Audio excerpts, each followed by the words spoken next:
Amigos y seguidores de Caortizo, tenemos el gusto de presentar al Dr. Jesús Eduardo Muñoz León,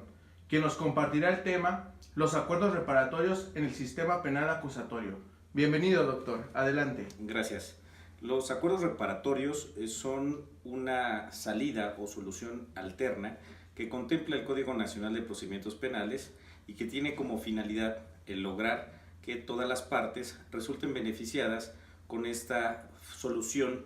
del conflicto o solución de controversias, tanto el imputado como la víctima o ofendido.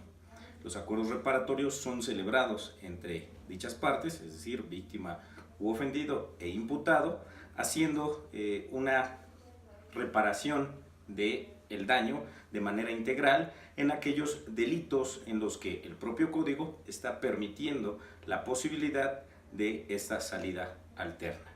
evitando así que el asunto concluya necesariamente en un juicio, en un procedimiento abreviado, con una evidente sentencia condenatoria, pero logrando que ambas partes, víctima u ofendido e imputado, logren satisfacer sus pretensiones a cabalidad.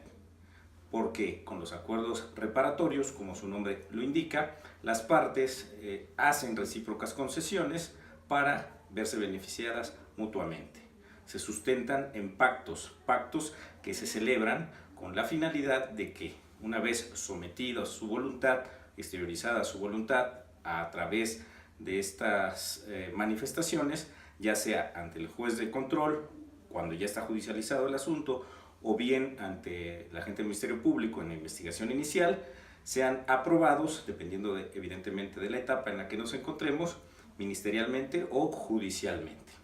Los acuerdos reparatorios pueden suscitarse y darse de manera que sea a través de un cumplimiento inmediato, cuando las circunstancias lo permitan, o a través de un cumplimiento diferido que no debe exceder de un año.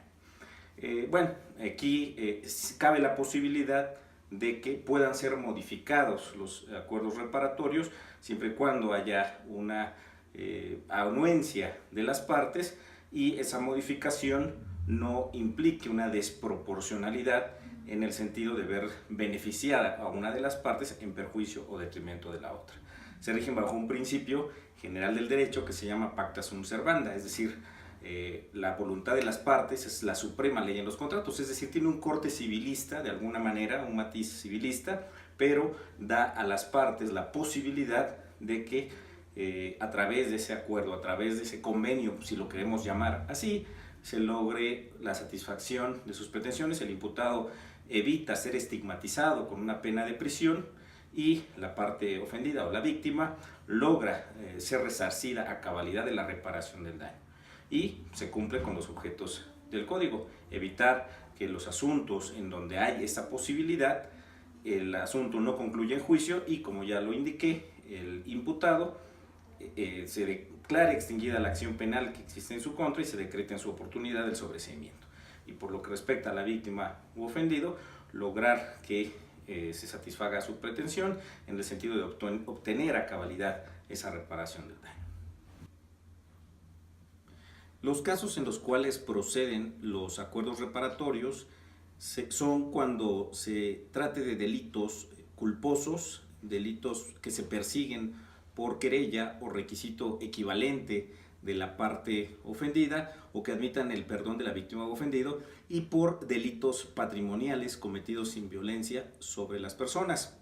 De igual forma, no procederán los acuerdos reparatorios cuando el imputado haya celebrado previamente otro acuerdo reparatorio por hechos dolosos de la misma naturaleza, o bien por delitos cometidos con violencia familiar o equivalentes de las entidades federativas, o en su caso cuando el imputado haya celebrado un acuerdo reparatorio y haya incumplido este, salvo que hubiese sido absuelto en el otro proceso en donde se celebró el acuerdo reparatorio y se incumplió.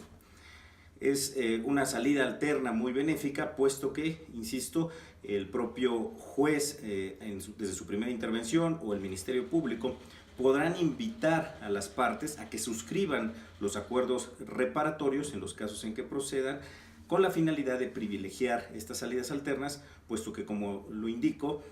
propician el diálogo y evitan la estigmatización. Finalmente, es válido concluir que los acuerdos reparatorios, acompañados de los controles necesarios y adecuados para su otorgamiento y cumplimiento, constituyen uno de los logros humanitarios alcanzados por el sistema penal acusatorio en México.